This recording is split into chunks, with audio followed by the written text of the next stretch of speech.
Welcome friends, AIIMS foundation YouTube channel पे आप लोगों का स्वागत है। बीसीएस इंटर मेंस जो कि 25/12/2020 को प्रस्तावित है, उसके लिए आज आप लोगों के सामने जीएस का पेपर 2 लेकर उपस्थित हूं।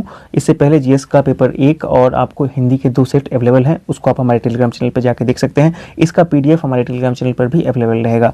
और ये जो एग्जामिनेशन हुआ था वो हुआ था आपको जूनियर इंजीनियर का एग्जामिनेशन था, जो कि बीएसएससी के द्वारा करवाया गया था। तो उसके ये जीएसजी के और मैथ के क्वेश्चन है। 100 प्रश्नों का ये पूरा का पूरा सेट होगा। आज के सेट का कट ऑफ आपको 70 रखा गया है, चूंकि मैथ के प्रश्न है इसीलिए 70 रखा गया है।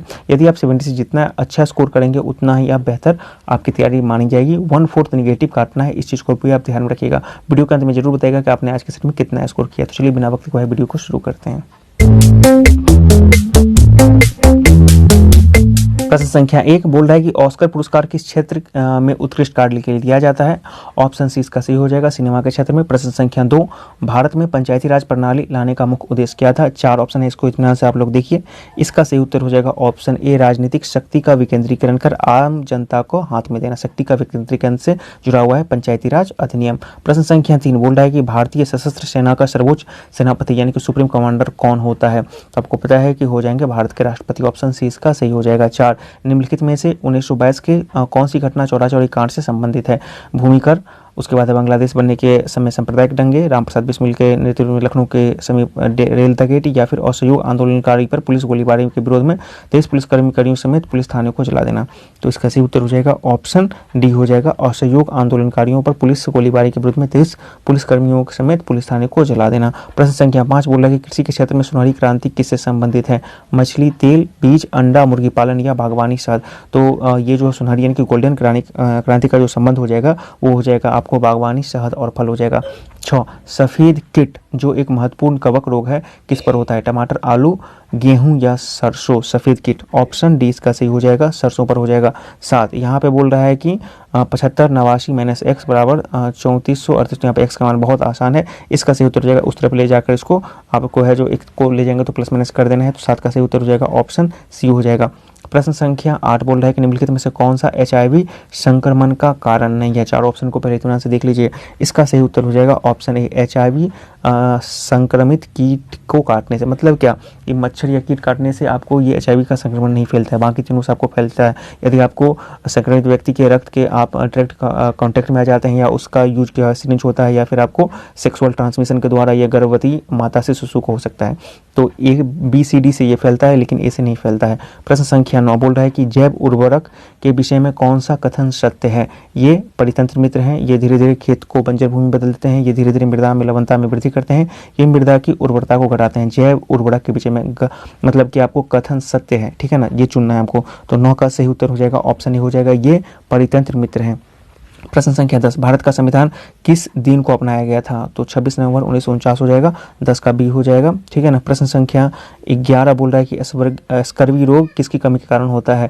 तो आपको पता है कि विटामिन सी के कारण स्कर्वी रोग होता है। ऑप्शन बी इसका सी हो जाएगा। 12 भारतीय पुनर्वास परिषद का मुख्य उद्देश्य क्या है। शहरों में प्रदूषण का नियमन और पर्यवेक्षण, शहरों में गंदी वस्तुओं का नियमन, विकलांग लोगों को दी जाने वाली सेवाओं का नियमन और पर्यवेक्षण करना, या जंगलों के उद्धार करने का नियमन और पर्यवेक्षण। 12 का इतना से देखिए, इसका सही उत्तर हो जाएगा ऑप्शन सी, विकलांग लोगों को दी जाने वाली सेवाओं का नियमन और पर्यवेक्षण करना, भारतीय पुनर्वास परिषद का, ठीक है। 13 बोल रहा है कि किसी तत्व का परमाणु क्रमांक किसकी संख्या को दर्शाता है। Neutron, proton, proton, neutron, electron या प्रोटॉन। परमाणु की बात की जा रही है ना, तो इसका सही उत्तर हो जाएगा, परमाणु क्रमांक की बात की जा रही है तो 13 का सही उत्तर हो जाएगा ऑप्शन डी हो जाएगा, प्रोटॉन। ठीक, सीधे प्रोटॉन होगा, ठीक है ना, इलेक्ट्रॉन के चक्कर में यहाँ पे नहीं फंसना है। 14 हिंदी साहित्य में साहित्य अकादमी पुरस्कार 2017 किसने जीता। ये उस समय का करंट था, तो चलिए इसको बहुत ज़्यादा तवज्जो नहीं देते हैं, लेकिन इसका उत्तर जान लीजिए, रमेश कुंटल मेघ था, ठीक है। प्रश्न संख्या 15 वर्तमान में श्रीलंका के प्रशासनिक राजधानी कौन सी है। एक बात आप देखिएगा कि वहाँ पे 1 साल पीछे का करंट पूछा गया था, तो हो सकता है कि थोड़े से पीछे के भी करंट पूछे जा सकते हैं, लेकिन पॉपुलर करंट होंगे। जैसे कि इस बार ईएसआई के एग्जाम में सौरभ गांगुली वाला जो पुस्तक था 2 साल पहले का पूछा गया था, तो ऐसे करंट को भी आप लोग देख लीजिएगा। प्रश्न संख्या 15 क्या बोल रहा है कि वर्तमान में श्रीलंका का प्रशासनिक राजधानी कौन सी है। 4 ऑप्शन है, से देखिए, इसका सही उत्तर हो जाएगा ऑप्शन ए, श्री जयवर्धन पूरो कट्टो। प्रश्न संख्या 16 निम्नलिखित में से कौन सा कथन सही नहीं है। नोस्टोक और एनीबीना नाइट्रोजन स्थिरीकरण शैनो जीवाणु है। ईस्ट ब्रेड और बियर को बनाने में प्रयुक्त होता है। अधिकतर विषाणुओं में आनुवांशिक पदार्थ के रूप में डीएनए और आरएनए दोनों होते हैं, और लाइकेन, सेवल और कवक के सहजीवी संबंध वाले समग्र जीव हैं। तो यहाँ पे गलत कथन को, सही कथन है मतलब गलत कथन को चूज करना है। तो 16 का सही उत्तर हो जाएगा ऑप्शन सी, अधिकतर विषाणुओं में अनुवांशिक पदार्थ के रूप में डीएनए और आरएनए दोनों, ये कथन गलत है। संख्या 17 बोल रहा है कि किस प्राचीन भारतीय गणितज्ञ ने बीजगणित की खोज की थी? भारमीर, आर्यभट्ट, नीलकंठ या आपको भास्कर? ऑप्शन 20 का सही हो जाएगा आर्यभट्ट। प्रश्न संख्या 18 बोल रहा है कि सहजानंद सरस्वती द्वारा 1929 में बिहार प्रांतीय किसान सभा किस लिए बनाई गई थी? नोखली दंगों के विरोध प्रदर्शन में, बैकुंठ शुक्ला की हत्या के विरोध में, जमींदारों द्वारा गरीब किसानों के अधिभोग अधिकारों का अतिक्रमण के विरोध में, किसानों की शिकायतों को प्रकाश में लाने और बिहार में गांधी जी की गिरफ्तारी के विरोध में जागृत करना। तो ऑप्शन सी इसका सही हो जाएगा, जमींदारों द्वारा गरीब किसानों के अधिभोग अधिकारों का अतिक्रमण के विरोध में किसानों की शिकायतों को प्रकाश में लाना, ठीक है ना। तो सहजानंद सरस्वती जो बिहार में 1929 में किसान सभा का बिहार किसान प्रांतीय सभा का गठन किया था। और ये सवाल बहुत ही फेमस है, बीएसएससी बीपीएससी हर एक में इस तरह के सवाल पूछे जाते हैं। प्रश्न संख्या 19 बोल रहा है कि मिट्टी में नाइट्रोजन की प्रचुरता लाने के लिए कौन सा फसल लाभदायक है? चना, राई, मक्का या धान? आपको पता है कि दलहन वाले जो भी फसल होते हैं वो काफ़ी लाभकारी होते हैं नाइट्रोजन स्थिरीकरण के लिए। तो ऑप्शन ए इसका सही हो जाएगा, चना हो जाएगा। 20 अपक्षयन में क्या होता है? इलेक्ट्रॉन का लाभ, इलेक्ट्रॉन की हानि, इलेक्ट्रॉन का निकास या ऑक्सीजन का लाभ? देखिए ये सवाल आपको जो इससे पहले वाला जो जीएस का था उससे हुआ पूछा गया है। तो अपक्षयन की बात की जा रही है यहाँ पे, तो इसका सही उत्तर हो जाएगा ऑप्शन ए हो जाएगा, इलेक्ट्रॉन का लाभ, ठीक है ना। और अपक्षयन का क्या हो जाएगा? अंग्रेजी रिडक्शन हो जाएगा, ठीक है ना। 21 बोल रहा है कि लोक कला चित्र मधुबनी का उद्भव कहाँ पर हुआ है? कश्मीर, महाराष्ट्र, बिहार है मध्य प्रदेश? आपको पता है कि मधुबनी कला बिहार से संबंधित है, बिहार के मधुबनी और दरभंगा जिला में काफ़ी फेमस है। 22 बोल रहा है कि निम्नलिखित में से कौन सा कथन जैव विविधता के विषय में सही नहीं है? राष्ट्रीय उद्यान और वन्यजीव अभयारण्य जैव विविधता के संरक्षण के लिए बनाए गए हैं, बिल्कुल सही है। उसके बाद बोल रहा है पृथ्वी पर विभिन्न प्रकार के जीवों का पाया जाना जैव विविधता कहलाता है, ये भी सही है। भारत के पश्चिमी घाट जैव विविधता के हॉट स्पॉट है, ये भी सही है। लेकिन देखिए प्रत्येक वर्ष 5 जून को अंतर्राष्ट्रीय जैव विविधता दिवस मनाया जाता है। 5 जून को नहीं बल्कि आपको 22 मई को जैव विविधता दिवस मनाया जाता है, जबकि 5 जून को आपको पर्यावरण दिवस मनाया जाता है। तो ये बीज इसका सही हो जाएगा। संख्या 23 बोल रहा है कि एक व्यक्ति को एक फोन 1140 रुपये में बेचने पर 5% की हानि होती है। उस व्यक्ति को 5% कमाने के लिए इस फोन को कितना पर बेचना होगा? बहुत ही आसान सवाल, इसको खुद से बना लीजिएगा। इसका सही उत्तर हो जाएगा ऑप्शन बी 1260। प्रश्न संख्या 24 बोल रहा है कि जिस प्रकार तेलंगाना का संबंध आंध्र प्रदेश से है उसी प्रकार छत्तीसगढ़ का संबंध किससे है? मध्य प्रदेश, बिहार, रांची या रायपुर? तो इसका सही उत्तर हो जाएगा ऑप्शन डी रायपुर हो जाएगा। प्रश्न संख्या 25 बोल रहा है कि सूजनिका एक विज्ञान है जो किसके अध्ययन से संबंध है? ठीक है ना, सूजनिकी, ठीक है ना, सूजनिकी किससे संबंध है? देख लीजिए 4 ऑप्शन इतना से आप देखिए। इसका सही उत्तर हो जाएगा ऑप्शन बी अनुवांशिक गुणों के सावधानी से चुनकर मानव जाति में सुधार के विधानों का अध्ययन। 26 बोल रहा है कि भारतीय विदेश नीति के निर्णय कौन लेता है? मंत्रिपरिषद, विदेश मंत्री, संसद या प्रधानमंत्री? विदेश नीति की बात की जा रही है, तो ऑब्वियसली इसका सही उत्तर हो जाएगा ऑप्शन ए हो जाएगा। भारतीय विदेश नीति का समग्र जो है ना वो मंत्रिपरिषद संयुक्त रूप से इसका लेता है, विदेश मंत्री अकेले इस पर निर्णय नहीं ले सकता है, ठीक है ना। 27 बोल रहा है कि दिसंबर 2017 में हिमाचल प्रदेश के नए मुख्यमंत्री के रूप में किसे चुना गया है? 4 ऑप्शन इतना से देख लीजिए। ये उस समय का करंट था, तो खैर इसको बहुत ज़्यादा तवज्जो नहीं देना, जयराम ठाकुर बने हुए थे। प्रश्न संख्या 28 बोल रहा है कि निम्नलिखित में से किस मगध के किस शासक ने गंगा नदी के तट पर पाटलिपुत्रा नामक शहर बसाया था? पुलकेशी, अजातशत्रु, समुद्रगुप्त या आपको विक्रमादित्य? तो इसका सही उत्तर हो जाएगा ऑप्शन बी अजातशत्रु हो जाएगा। 29 कौन सा क्षेत्र भारतीय अर्थव्यवस्था का आधार है? कृषि, स्वचालित वाहन, पर्यटन, फिल्म और संगीत? तो इसका सही उत्तर हो जाएगा ऑप्शन ए कृषि। अभी भी कृषि जो है इसका आधार है। प्रश्न संख्या 30 बोल रहा है कि कथकली नृत्य का उद्भव जो है कहाँ पर हुआ है? उड़ीसा, केरल, राजस्थान या आंध्र प्रदेश? तो ऑप्शन बी इसका सही हो जाएगा, कथकली जो है केरल से हो जाएगा। प्रश्न संख्या 31 बोल रहा है कि यूनेस्को विश्व धरोहर स्थल हम्पी किस की कला का उदाहरण है? राजा महेंद्रवर्मन, कांचीपुरम, विदिशा या विजयनगर? आपको पता है हम्पी जो है किससे है? विजयनगर से हो जाएगा, ऑप्शन डी हो जाएगा, और ये कर्नाटक में है। प्रश्न संख्या 32 बोल रहा है कि नेफ्थलीन और बालू के मिश्रण को किस विधि द्वारा अलग किया जाता है? छानना, वाष्पन, अवसादन या ऊर्ध्वपातन? तो इसका सही उत्तर हो जाएगा ऑप्शन डी ऊर्ध्वपातन हो जाएगा। प्रश्न संख्या 33 बोल रहा है कि सूचना का अधिकार अधिनियम किससे संबंधित है? 4 ऑप्शन इत्मीनान से देख लीजिए। सूचना का अधिकार किससे हो जाएगा? ऑप्शन सी इसका सही हो जाएगा, सार्वजनिक प्राधिकरण के अंतर्गत किसी भी सूचना तक पहुंच का अधिकार। 34 बोल रहा है कि जीवों को सूर्य से आने वाली पराबैंगनी किरणों से होने वाली क्षति को से कौन प्रभावी रूप से बचाता है? कार्बन मोनोऑक्साइड, ओजोन, हीलियम या नाइट्रोजन? तो ओजोन बचाता है, आपको पता है। 35 बोल रहा है कि भारत में पंचायती राज प्रणाली में कौन कौन से स्तर हैं? ग्राम पंचायत, पंचायत जिसको कि बोलते हैं खंड, और समिति और जिला परिषद। ग्राम पंचायत, पंचायत, खंड, समिति, तो 3 है ना त्रिस्तरीय। तो 35 का सही हो जाएगा, ए हो जाएगा। प्रश्न संख्या 36 बोल रहा है कि विश्व प्रसिद्ध छोटा नागपुर पठार किसकी प्रचुरता के लिए प्रसिद्ध है? ऊनी कपड़े, गुफा वाले मंदिर, जैव विविधता या खनिज? तो आपको पता है ना खनिज भंडार के लिए फेमस है। रांची और धनबाद ये सब उसी के अंतर्गत आ जाता है, छोटा नागपुर पठार के अंतर्गत आ जाता है। 37 सिरका किसका व्यावहारिक नाम है? Carbon tetrachloride, acetone, ethyl alcohol या एसिटिक अम्ल। 37 ऑप्शन डी इसका सही हो जाएगा। एसिटिक अम्ल को आपको सिरका के नाम से बेचा जाता है। 38 बोल रहा है कि बायोगैस कैसे प्राप्त किया जाता है? तालाब जल के वाष्पन से, जंतु और पादप कचरे के किण्वन से, कोयले के भंजन से, पादप कचरे को जलने से। बायोगैस की बात की जा रही है, ऑप्शन बी इसका सही हो जाएगा, जंतु पादप कचरे के किण्वन से। 39 रिक्टर स्केल किसे मापने के लिए प्रयोग में किया जाता है? भूकंप, वायु, सूर्य, आर्द्रता। तो भूकंप की तीव्रता। 40 बोल रहा है कि अर्जुन पुरस्कार किस क्षेत्र में उत्कृष्टता के लिए दिया जाता है? सामाजिक समुदाय के संबंधित, संगीत, राष्ट्रीय चलचित्र या राष्ट्रीय खेल। तो अर्जुन पुरस्कार आपको खेल में दिया जाता है। 41 बोल रहा है कि खेतिहर ऋण माफी निर्णय को लागू करने के लिए उत्तर प्रदेश सरकार का कौन सी समिति गठित की गई है? ये उस समय का आपको करंट के क्वेश्चन हो गए। 4 ऑप्शन इतना से देख लीजिए, तो इसका सही उत्तर हो जाएगा ऑप्शन सी, राहुल भटनागर समिति। 42 बोल रहा है कि निम्नलिखित में से कौन सा जो है संबंध जो है बेमेल है? लौह पुरुष, राहुल संकेत क्या? तो यही आपको गलत हो जाएगा, वल्लभ भाई पटेल हो जाएंगे, ठीक है। लोकनायक जयप्रकाश नारायण बिल्कुल सही है। बिहार भूपति अनुग्रह नारायण सिंह ये भी सही, और बिहार केसरी श्री कृष्ण सिंह ये भी सही है। तो आपको जो ए बी सी डी ये सही है, लेकिन डी ए जो है गलत हो जाएगा। तो इसके अनुसार हमको गलत ऑप्शन को चूज करना है, तो 42 का ऑप्शन ए इसका हो जाएगा। 43 बोल रहा है कि जठर रस क्या होता है? 4 ऑप्शन है, बहुत ही आसान सवाल है। इसका सही उत्तर हो जाएगा HCl, हाइड्रोक्लोरिक अम्ल हो जाएगा। 44 बोल रहा है कि नाभिकीय विखंडन के परिणाम स्वरूप किसका उत्पादन होता है? इलेक्ट्रॉन, न्यूट्रॉन, पॉजिट्रॉन या एक्स किरण। इसका सही उत्तर हो जाएगा ऑप्शन बी हो जाएगा, न्यूट्रॉन, ठीक है। न्यूट्रॉन का होता है, नाभिकीय विखंडन में न्यूट्रॉन होता है। प्रश्न संख्या 45 बोल रहा है कि निम्नलिखित में से कौन सी फसल मुख्यतः दक्षिण के पठार में उगाई जाती है? केसर, कपास, चावल या सरसों। ऑप्शन बी इसका सही हो जाएगा, कपास हो जाएगा। 46 बोल रहा है कि जरावास आदिवासी मुख्यतः कहाँ निवास करती है? जरावास आदिवासी कहाँ निवास करती है? अंडमान द्वीप, केरल, मध्य प्रदेश या राजस्थान। तो 46 का सही उत्तर हो जाएगा ऑप्शन ए, अंडमान द्वीप में। 47 बोल रहा है कि हरे फलों को कृत्रिम रूप से पकाने के लिए कौन सी गैस प्रयुक्त की जाती है? एसिटिलीन, एथिलीन, इथेन या मीथेन। ऑप्शन बी इसका सही हो जाएगा, इथिलीन, ठीक है ना। 48 बोल रहा है कि थंजावुर में प्रसिद्ध बृहदेश्वर मंदिर किसने बनवाया था? अपराजित, पल्लव, शिव स्कंद, राजा राज चोल प्रथम या पुलकेशिन द्वितीय। थंजावुर में प्रसिद्ध बृहदेश्वर मंदिर, ऑप्शन सी इसका सही हो जाएगा, राजा राज चोल प्रथम, ठीक है। प्रश्न संख्या 49 पर आते हैं। सुब्रतो कप किस खेल से संबंध है? काफ़ी फेमस क्वेश्चन है। हॉकी, वॉलीबॉल, फुटबॉल या बास्केटबॉल। फुटबॉल हो जाएगा। 49 का ऑप्शन सी सही हो जाएगा। 50 बोल रहा है कि निम्नलिखित में से कौन सी रेखा भारत से होकर गुजरती है? देखिए ये सवाल भी आपको, अभी तक मैंने आपको 2 सवाल तो हूबहू बता दिए और बाकी सवाल भी उसी के आसपास से होते हैं। मध्याह्न, मकर, भूमध्य या कर्क। तो आपको पता है कि भारत से कौन गुजरता है? आपको कर्क रेखा। तो देख लीजिए 2 सवाल आपको हूबहू पूछ दिए गए हैं। प्रश्न संख्या 51 बोल रहा है कि महान सम्राट अशोक किस राजवंश से संबंधित थे? बर्मन, सेन, मौर्य। हर एक आपको पता है क्या हो जाएगा? मौर्य वंश हो जाएगा। चंद्रगुप्त मौर्य के पोते थे और बिंदुसार के पुत्र थे। 52 बोल रहा है कि यदि एक विद्युत धारा को ऊर्ध्वाधर रखे तार से होकर प्रवाहित किया जाता है तब उत्पन्न विद्युत क्षेत्र कहाँ होगा? कितना होगा? 0, तार के सिरों पर, तार के समानांतर या तार के लंबवत। तो इसका ऑप्शन हो जाएगा ऑप्शन डी, तार के लंबवत।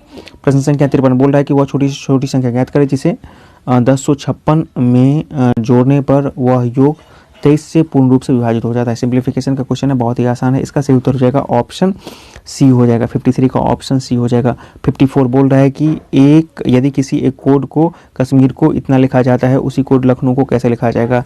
यहाँ पे आप देख सकते हैं कि के को जी लिखा जा रहा है, ए को बी लिखा जा रहा है, मतलब कि बहुत ही साधारण सा एक पैटर्न है। तो 54 का सही उत्तर हो जाएगा। इसी आधार पे हम लोग करेंगे, तो इसका हो जाएगा लखनऊ का हो जाएगा ऑप्शन सी हो जाएगा। प्रश्न संख्या 55 बोल रहा है कि खुले तालाब का जल सूर्य की गर्म किरणों के पड़ने पर भी ठंडा रहता है, क्योंकि क्या इसके कारण है? 4 ऑप्शन है, इतना से आप लोग देखिए। इसका सही उत्तर हो जाएगा ऑप्शन ए, जल वाष्पित होता रहता है अतः ऊष्मा एकत्र नहीं हो पाती है। सूर्य का किरण जो है जल के ऊपरी सतह पर पड़ता है और वाष्पित होकर ऊपर चला जाता है, ऊष्मा ये एकत्र नहीं हो पाता है। 56 बोल रहा है कि सन 1982 में सिंहभूम जिले में हुए जंगल बचाओ आंदोलन ने किसका विरोध किया था? कोयले के खान की स्थापना के विरोध में, जलवायु परियोजना के निर्माण के विरोध में, जल विद्युत परियोजना के निर्माण के विरोध में, या प्राकृतिक साल के जंगल को हटाकर सागौन लगाने के निर्णय के विरोध में, या आदिवासी कॉलोनी को हटाने के विरोध में। 1982 में संघभूम जिलों का जो विद्रोह हुआ था, ऑप्शन सी इसका सही हो जाएगा। प्राकृतिक साल के जंगल को हटाकर सागौन लगाने के निर्णय के विरोध में इसका वहाँ पर विरोध किया गया था। प्रश्न संख्या 57 बोल रहा है कि चंपारण एग्रीगरण बिल 1918 किसके लिए पारित किया गया था? महात्मा गांधी से संबंधित है ये, ठीक है ना, और चंपारण जो है आंदोलन से संबंधित है। 4 ऑप्शन है, इत्मीनान से आप लोग देखिए। इसका सही उत्तर हो जाएगा ऑप्शन सी, गरीब किसानों को और अधिक मुआवजा देना और उन्हें कृषि पर नियंत्रण के लिए अनुमति देना। तो 1917 में जो आंदोलन हुआ था उसके लिए ही ये, मतलब उसको दबाने के लिए, उसको सुलटाने के लिए यहाँ पे चंपारण एग्रीगेरियन यानी कि एग्रीकल्चर बिल पारित किया गया था 1918 में।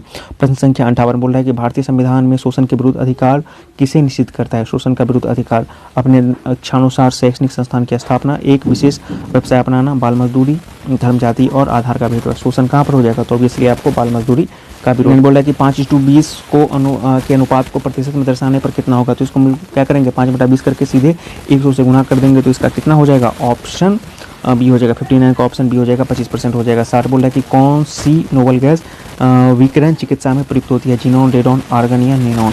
ऑप्शन बी इसका सही हो जाएगा, रेडॉन का इस्तेमाल किया जाता है।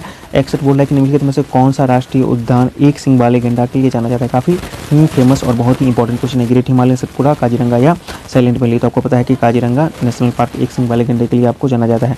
62 नाइट्रोजन चक्र में विनाइट्रीकरण जीवाणु क्या करते हैं? अमोनिया और नाइट्रस में ऑक्सीकरण करते हैं, अमोनिया का मुक्त नाइट्रोजन में ऑक्सीकरण करते हैं, अमोनिया का नाइट्रेटस में ऑक्सीकरण करते हैं, नाइट्रोजन का अमोनिया में परिवर्तित करते हैं। तो इसका सही उत्तर हो जाएगा 62 का ऑप्शन बी हो जाएगा, अमोनिया का मुक्त नाइट्रोजन में ऑक्सीकरण करते हैं। 63 बोल रहा है कि प्रतिवर्ष 22 अप्रैल को पृथ्वी दिवस के रूप में के समर्थन में मनाया जाता है। तो क्या है ये? विरासत स्थलों का संरक्षण, परशु उद्देश्यों के साथ सामंजस्य और शांति, पर्यावरण संरक्षण या मानवाधिकारों की रक्षा। 22 अप्रैल को जो पृथ्वी दिवस किसके समर्थन में मनाया जाता है? तो 63 का सही उत्तर हो जाएगा ऑप्शन सी हो जाएगा, पर्यावरण संरक्षण। प्रश्न संख्या 64 बोल रहा है कि निम्नलिखित में से कौन संघीय राज का एक लक्षण है? सभी शक्तियाँ सरकार के पास, इसका बना हुआ या लिखा हुआ संविधान होना, केंद्रीय और राज्य सरकार को शक्तियों का स्पष्ट निर्धारण होता है, केंद्र और राज्य सरकारों की शक्तियों का स्पष्ट निर्धारण नहीं होता है। तो कौन सा जो है संघीय राज का एक लक्षण है? 64 के ध्यान से देखिए, इसका सही उत्तर हो जाएगा ऑप्शन सी, केंद्रीय और राज्य सरकार को के शक्तियों का स्पष्ट निर्धारण होता है। 65 बोल रहा है कि कार्बन मोनोऑक्साइड हमारे शरीर के लिए विषैली है और इसके कारण मृत्यु भी हो सकती है, क्योंकि यह त्वचा के छिद्रों को बंद कर देती है, यह शीघ्रता से रक्त के हीमोग्लोबिन के साथ संयोजित हो जाती है, यह ऑक्सीजन की आपूर्ति को रोकती है, यह कार्बन डाइऑक्साइड में परिवर्तित होकर हमारी वायु नली को बंद कर देती है। बहुत ही इंपॉर्टेंट है, इसका सही उत्तर हो जाएगा ऑप्शन बी, यह शीघ्रता से रक्त के हीमोग्लोबिन के साथ संयोजन करती है। जब हम लोग सड़क पर जाते हैं, किसी कार, बस या ट्रक का जो धुआं होता है ना, तो वहाँ पर हम जैसे ही उसको सूंघ लेते हैं या वो हमारे नाक के द्वारा अंदर चला जाता है तो हमको उल्टी या कै की तरह होता है, क्योंकि वहाँ पर भी अनरिएक्टेड मॉलिक्यूल सब कार्बन डाइऑक्साइड होते हैं जो हमारे शरीर के अंदर जाते हैं और जो है ब्लड के साथ घुल जाते हैं। इस चीज़ को हमेशा याद रखिएगा। 66 बोलता है कि नई दिल्ली में अप्रैल 2017 में प्रधानमंत्री मोदी द्वारा एक प्रदर्शन स्वच्छग्रह बापू के कल्याणजलि का उद्घाटन किसके 100 वर्ष पूरे होने के चिन्ह में किया गया था? 66 का ऑप्शन सी इसका सही हो जाएगा, ऐतिहासिक चंपारण ग्रह सत्याग्रह। देख लीजिए 2017 है और 1917 में हुआ था, ये उस समय का करंट था। 67 बोल रहा है कि चाय और कॉफ़ी में सक्रिय पदार्थ है, कैफीन, कर्क्यूमिन, एफिड्रिन या निकोटीन? तो इसका सही उत्तर हो जाएगा ऑप्शन ए, कैफीन हो जाएगा, जबकि आपको तंबाकू में निकोटीन हो जाएगा। 68 बोल रहा है कि जीव विज्ञान के आनुवांशिक लक्षण किसके द्वारा नियंत्रित होते हैं? डीएनए, कोशिका द्रव्य, लाल रक्त कोशिका या एंजाइम? 68 का सही उत्तर हो जाएगा ऑप्शन ए, डीएनए के द्वारा। 69 बोल रहा है कि आलू की आंख निम्नलिखित में से किसके लिए उपयोगी होती है? 4 ऑप्शन है इसके, देखिए इसका ऑप्शन हो जाएगा कायिक प्रवर्धन, ठीक है ना, इसी के द्वारा नए बीज का प्रबंधन होता है, वहाँ पे नए पौधा का जन्म होता है। 70 बोल रहा है कि 10वीं पंचवर्षीय योजना में चलाया गया सर्व शिक्षा अभियान किसके लिए लाया गया था? प्राथमिक शिक्षा का सार्वभौमिकरण, बालिकाओं के लिए अनिवार्य शिक्षा, सबके लिए शिक्षा या कमजोर वर्ग के लिए शिक्षा? तो इसका सही उत्तर हो जाएगा प्राथमिक शिक्षा का सार्वभौमिकरण, यूनिवर्सलाइजेशन, ठीक है ना। 71 बोल रहा है कि निम्नलिखित में से कौन सा स्तन कैंसर के लिए नया परीक्षण है जिसमें रोगी रसायन चिकित्सा कराने से बच सकता है? ठीक है ना, ओंकोटोपिस, डीएक्स, गुहांक दर्शन, छाती एक्सरे या एलिशा? इत्मीनान से देखिए, इसका सही उत्तर हो जाएगा ऑप्शन ए, ओंकोटाइप डीएक्स, ठीक है। ये एक तरह से नया जो उपचार का विधि है कैंसर के लिए, स्तन कैंसर के लिए। 72 एक परितंत्र में निम्नलिखित में से किसे उत्पादक कहा जाता है? कवक, मनुष्य, पादप या जंतु? उत्पादक की बात की जा रही है, तो ऑप्शन सी इसका सही हो जाएगा, पादप को कहा जाएगा, ठीक है ना। 73 राजकोषीय घाटा बराबर होता है, किसके बराबर होता है? उधारी में से ब्याज अदायगी घटा करके, ब्याज अदायगी में से उधारी घटा करके, या ब्याज अदायगी से या उधारी से राजकोषीय घाटा की बात की जा रही है। ऑप्शन डी इसका सही हो जाएगा, उधारी के, ठीक है। 74 बोल रहा है कि अति चालक वे होते हैं जिनमें क्या होता है? देखिए ये प्रश्न भी आपको हूबहू पूछ दिए गए हैं। 4 ऑप्शन है इसमें से, देखिए तो इसका सही उत्तर हो जाएगा विद्युत के लिए न्यूनतम प्रतिरोध होता है। ठीक है, 75 बोल रहा है कि सन 1929 में पूर्ण स्वराज किसने अपनाया? गदर पार्टी ने, क्रांतिकारी ने, भारतीय राष्ट्रीय कांग्रेस ने, तो और उसके बाद है भारतीय राष्ट्रीय कांग्रेस और भारतीय राष्ट्रीय सेना है। ठीक है ना, तो भारतीय राष्ट्रीय कांग्रेस के द्वारा आपको लाहौर अधिवेशन में इसको इस प्रस्ताव का पेश किया गया था। तो ऑप्शन डी इसका सही हो जाएगा। 76 बोल रहा है कि भारतीय संविधान ने निम्नलिखित में से किस देश के संविधान की संसद प्रणाली को अपनाया है? ये भी देखिए लगभग हूबहू क्वेश्चन है यहाँ पर। तो ऑप्शन सही हो जाएगा आपको यूके। देखिए मैं बोल रहा हूँ कि यदि आप 2013 से लेके अभी तक के जितने भी, चाहे वो पीटी मेंस पे पूछे गए हैं, तो मैं तो 5-7 बोल रहा हूँ ना, हो सकता है कि उससे ज़्यादा भी 1-2 क्वेश्चन आपको हूबहू पूछ दिए जाएंगे। तो बहुत ही इंपॉर्टेंट है।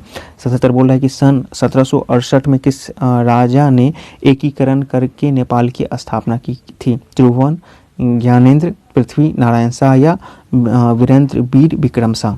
नेपाल की बात की जा रही है। तो देखिए इसका सही उत्तर हो जाएगा ऑप्शन सी, वीरेंद्र नारायण शाह, 1778 में। ठीक है, 78 बोल रहा है कि महात्मा गांधी ने 1918 में गुजरात में खेरा विद्रोह या सत्याग्रह जो किया था, किसके समर्थन में चलाया था? कैदी, गरीब किसान, मिल मालिक या जमींदार? अहमदाबाद। ठीक है ना, 1918। तो इसका सही उत्तर हो जाएगा ऑप्शन सी, मिल मालिक हो जाएगा। अहमदाबाद के खिलाफ ये किया गया था। 79 बोल रहा है कि निम्नलिखित में से कौन सा कथन सही नहीं है? बाघ को संकटापन्न प्राणियों की श्रेणी में रखा गया है। संग्रहालय में पादपों और जंतुओं के फोटो का संग्रहण होता है। पादपाले सुखाए गए या दबा कर रखे गए संरक्षित पादप नमूनों का भंडार गिरी होता है। वानस्पतिक उद्यान में के संदर्भ में के लिए रखे गए जीवित पादपों का संग्रह होता है। तो इसमें से पूछ रहा है कि कौन सा सही नहीं है? तो ऑप्शन बी इसका हो जाएगा कि संग्रहालय में पादप और जंतुओं के फोटो का संग्रहण होता है। 80 एक प्रतियोगिता परीक्षा में 50 प्रश्न हैं, जिनमें से प्रत्येक के सही उत्तर के लिए 4 अंक है और प्रत्येक गलत उत्तर के लिए 2 अंक दिए काट लिए जाते हैं। यदि केवल 23 उत्तर सही हैं तो बाकी गलत उत्तर तो कुल कितने अंक प्राप्त किए? एक तरह से रीजनिंग का ये प्रश्न है, इसको आप लोग देख लीजिएगा। इसका सही उत्तर हो जाएगा ऑप्शन डी, 38 हो जाएगा। ठीक है ना, 80 का जो हो जाएगा ऑप्शन डी हो जाएगा। 81 बोल रहा है कि निम्नलिखित में से किस मिसाइल का जुलाई 2017 में डीआरडीओ द्वारा चांदीपुर उड़ीसा सफलतापूर्वक परीक्षण किया गया था? ठीक है, तो देखिए करंट जो है साइंस और टेक से वो लेटेस्ट जो मिसाइल परीक्षण या फिर आपको इसरो के परीक्षण, इस तरह के सवाल को भी आप लोग जरूर देख लीजिएगा हाल फिलहाल के 1 साल के अंतर्गत। ठीक है, तो 81 का सही उत्तर हो जाएगा ऑप्शन बी हो जाएगा, क्विक रिएक्शन, त्वरित, ठीक है ना, जमीन से हवा पर मार करने वाली मिसाइल का। 82 बोल रहा है कि गुप्त काल में फाहियान किस उद्देश्य से भारत आया था? 4 ऑप्शन है। भारतीय संस्कृति और जीवन शैली के अध्ययन के लिए, गौतम बुद्ध की शिक्षाओं को अध्ययन के लिए, ऐतिहासिक स्थानों के भ्रमण के लिए और व्यापार की स्थापना के लिए। फाहियान, इसका सही उत्तर हो जाएगा ऑप्शन भी हो जाएगा, गौतम बुद्ध की शिक्षाओं का अध्ययन करने के लिए। ठीक है ना, फाहियान है। तो फाहियान कब आए थे? चंद्रगुप्त द्वितीय के शासनकाल में आए थे। ठीक है ना, और जबकि वैनसंग जो आए थे वो आपको आए थे हर्षवर्धन के शासनकाल में आए थे। आते हैं 83 पे, बोल रहा है कि 83 निम्नलिखित अंशों में से सही विकल्प का आरोही क्रम कीजिए। तो सबको आप क्या कर लेना है, भाग दे के देख लेना है, डेसिमल में देख लेना है और फिर इसको सजा लेना है। तो इसका सही उत्तर हो जाएगा ऑप्शन ए हो जाएगा। 84 बोल रहा है कि अपनी एक पुस्तक द व्हाइट टाइगर के लिए किसे मैन बुकर पुरस्कार मिला था? काफ़ी फेमस है। ऑप्शन ए इसको हो जाएगा अरविंद अडिगा। ठीक है, प्रश्न संख्या 85 बोल रहा है कि निम्नलिखित में से कौन सा युग बेमेल है? राष्ट्रीय नदी गंगा बिल्कुल सही है। राष्ट्रीय पक्षी मुर्गा यही गलत है आपको। ठीक है ना, राष्ट्रीय गीत वंदे मातरम और राष्ट्रीय वृक्ष बरगद वृक्ष। ठीक है, 86 निम्नलिखित में से बेमेल को चुनिए। नंदा देवी उत्तराखंड, अन्नामुडी तमिलनाडु, खासी परारी मेघालय या जोजिला जम्मू कश्मीर? इसमें चूज करना है कि कौन सा आपके पास गलत है। ऑप्शन बी हो जाएगा अन्नामुडी, जो तमिलनाडु नहीं होगा, ये जो अन्नामुडी हो जाएगा वो केरल हो जाएगा। ठीक है, प्रश्न संख्या 87 बोल रहा है कि बच्चों में मरासमस या सूखा रोग जो होता है किसके कारण से होता है? प्रोटीन, वसा, शर्करा या खनिज? काफ़ी फेमस प्रश्न है। इसका सही उत्तर हो जाएगा ऑप्शन बी, प्रोटीन की कमी से होता है। 88 बोल रहा है कि कमल ने 5000 रुपया का एक सोफा खरीदा और बाद में उसे 4000 रुपये में बेच दिया, उसे कितने % की हानि हुई? अब इससे सवाल आपको क्या होगा, खुद बना के देखिएगा। इसका सही उत्तर हो जाएगा ऑप्शन बी, 20%। 89 बोल रहा है कि भारतीय संसद में प्रश्नकाल के ठीक बाद दोपहर 12 बजे का समय क्या कहलाता है? जब सदस्य मामला उठा सकते हैं। तो ये प्रश्नकाल के बाद जो होता है वो होता है आपको शून्यकाल होता है। 89 का ऑप्शन हो जाएगा डी हो जाएगा। ठीक है, 90 बोल रहा है कि एक व्यक्ति एक बैंक से 5% साधारण ब्याज और 6 वर्ष के लिए ऋण लेता है। यदि कुल जो है आपको भुगतान किया गया जो ब्याज है वो 1230 रुपये है, तो मूलधन कितना होगा? 4 ऑप्शन है, इतना से आप लोग देखिएगा, इसको बनाइएगा। इसका सही उत्तर हो जाएगा ऑप्शन डी हो जाएगा 4191। बोल रहा है कि जाकिर हुसैन किससे संबंधित है? बांसुरी, तबला, सितार या सरोद? ऑप्शन 20 का सही हो जाएगा, तबला से इनका संबंध हो जाएगा। 92 बोल रहा है कि जो है मुंबई में हुए भारतीय खेल सम्मान 2017। देखिए 2018 में ये क्वेश्चन था, और लेकिन 2017 से भी एक साल पहले का भी यहाँ पे काफ़ी प्रश्न पूछा गया था, ठीक है ना। तो इन चीज़ों को भी आप लोग ध्यान में रखिएगा। तो बोल रहा है कि भारत में हुए मतलब मुंबई में हुए भारतीय खेल सम्मान 2017 में वर्ष का भारतीय महिला खिलाड़ी पुरस्कार टीम खिलाड़ी किसे दिया गया था। देख लीजिए, आपके पास 4 ऑप्शन है। इसका सही उत्तर हो जाएगा ऑप्शन सी, मिताली राज। वर्तमान में आईसीसी या फिर आपको भारत सरकार बीसीसीआई द्वारा जितने भी क्रिकेटर को या पुरस्कार दिया गया है, तो इन चीज़ों को भी आप लोग जरूर देख लीजिएगा करंट के दृष्टिकोण से। 93 बोल रहा है कि 1200 लोगों का एक समूह जिसमें छात्र और अध्यापक हैं एक जंगल में भ्रमण पर गए। प्रत्येक 15 छात्र के लिए एक अध्यापक है। उस समूह में कितने अध्यापक हैं? बहुत ही आसान है, इसको खुद से बना के देखिएगा। इसका सही उत्तर हो जाएगा ऑप्शन डी, 75 हो जाएगा। प्रश्न संख्या 94 बोल रहा है कि भारतीय संविधान के अंतर्गत निम्नलिखित में से कौन सा एक भारतीय नागरिकों का मूल कर्तव्य नहीं है। मौलिक कर्तव्य की बात कर रही है, ठीक है ना। कम से कम एक गांव को अपनाकर उसमें परिवर्तन लाना, भारत की समग्र संस्कृति की प्रचुर विरासत को मान देना और रक्षित करना, भारत की संप्रभुता, एकता और अखंडता को कायम रखना और बचाना, भारत के सभी लोगों के बीच सामंजस्य और आपस में भाईचारा प्रोत्साहन करना। तो ऑप्शन ए इसका हो जाएगा, ये नहीं है, बाकी सबके सब हो जाएंगे। 95 बोल रहा है कि उज्जैन किस नदी के तट पर बसा है। सरयू, चंबल, नर्मदा या सिप्रा, काफ़ी फेमस है। ऑप्शन डी इसका सही हो जाएगा, सिप्रा नदी के किनारे उज्जैन बसा हुआ है। 96 ये एक मैथ का प्रश्न है, इसको आप लोग देखिएगा, खुद से ट्राई कीजिएगा, ठीक है ना। यहाँ पे सिंप्लीफिकेशन का क्रिया करना है, तो इसका उत्तर हो जाएगा आपका ऑप्शन सी हो जाएगा 47.95। 97 बोल रहा है कि 4 अंकों वाली हो सबसे बड़ी संख्या कौन सी है जो 88 से पूर्ण रूप से विभाजित हो जाती है। ये भी बहुत आसान सवाल है, इसको खुद से आप कैलकुलेट कीजिएगा। इसका सही उत्तर हो जाएगा ऑप्शन डी 99, मतलब 9944 इसका सही उत्तर हो जाएगा। 97 का ऑप्शन डी हो जाएगा। 98 बोल रहा है कि भारत में स्मार्ट शहरों की प्रवीणता के लिए कौन सी योजना चलाई जा रही है। प्रधानमंत्री ग्राम सड़क, सुरक्षा बचत, राष्ट्रीय ग्रामीण रोजगार या प्रधानमंत्री कौशल विकास। बोल रहा है कि स्मार्ट शहरों की प्रवीणता के लिए कौन सी योजना। चारों ऑप्शन को इस नाम से देखिए, इसका सही उत्तर हो जाएगा ऑप्शन डी, प्रधानमंत्री जो है कौशल योजना, ठीक है ना। 99 बोल रहा है कि 112 × 5⁴ का मान क्या होगा। इसको सिंप्लीफिकेशन या गुना करके देख लेना है। इसका सही उत्तर हो जाएगा ऑप्शन डी 70,000 हो जाएगा। संख्या 100 बोल रहा है कि जिन प्राप्तियों के लिए सरकार से पुनः दावा नहीं किया जा सकता है उन्हें क्या कहा जाता है। गैर कर राजस्व प्राप्तियां, पूंजी प्राप्तियां, कर प्राप्तियां या राजस्व प्राप्तियां। इस तरह से देखिए, इसका सही उत्तर हो जाएगा ऑप्शन सी, कर प्राप्तियां, ठीक है ना। सरकार से आप पुनः उसके प्राप्ति के लिए दावा नहीं कर सकते हैं। अगर आप मतलब जो आप कर देते हैं उसको आप फिर से दावा नहीं कर सकते हैं पाने के लिए, ठीक है ना। तो इस प्रकार आज आपने 100 प्रश्नों का एक बेहतरीन सेट देखा जो बीएसएससी के प्रीवियस वर्षों में पूछे गए प्रश्नों के आधार पर तैयार किए गए थे। आप सीजीएल मेंस और सीजीएल 1, सीजीएल 2 और उसके पीटी के जितने भी क्वेश्चन हैं, इनफैक्ट आपको इंटर लेवल के पीटी के उसको भी जरूर एक बार देख लीजिएगा जीएसजीके के क्वेश्चंस को, तो ये आपके लिए बहुत ही बेनिफिट होंगे। यदि आपको किसी प्रश्न के उत्तर पे डाउट है तो उसको भी लिखें। आज के सेट में आपने कितना स्कोर किया वो भी बताएं। हमको लगता है कि 70+ मैक्सिमम लोगों आसानी से कर लेंगे, क्योंकि क्वेश्चन बहुत ही आसान थे 1/4 नेगेटिव काटने के बाद। तो आज की वीडियो में इतना ही। यदि आपको वीडियो पसंद आए तो उसे वीडियो को लाइक शेयर करें, साथ साथ चैनल पर हैं तो चैनल को सब्सक्राइब करना ना भूलें। वीडियो देखने के लिए बहुत बहुत धन्यवाद। मिलते हैं किसी और वीडियो में। सब्सक्राइब करें हमारे चैनल एम सिंह फॉर्नेस को और बेल आइकन को प्रेस करने के बाद नोटिफिकेशन को ऑन कर लें कॉम्पिटिटिव एग्जाम की तैयारी एवं संबंधित सभी जानकारी सबसे पहले पाने के लिए।